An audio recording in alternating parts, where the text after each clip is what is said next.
Birdən olar ki, asan yolla pul qazanmaq istəyəsiniz, keçəsiniz dilənçiliyə. Əsla. İşin astarı üzündən sizə baha başa gələcək. Odur ki, diqqətli olun.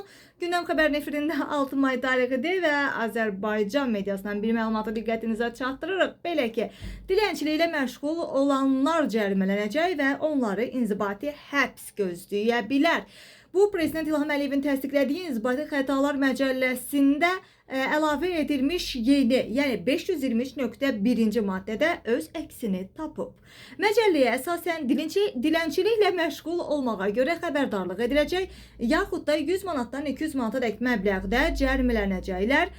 Bir də işin halları və pozuntu törədən şəxsin yəni şəxsiyyəti də nəzərə alınmaqla bu tədbirlərin tətbiqi kifayət sayılmadıqda 10 günə qədər müddətdə həbs cəzası da mümkündür.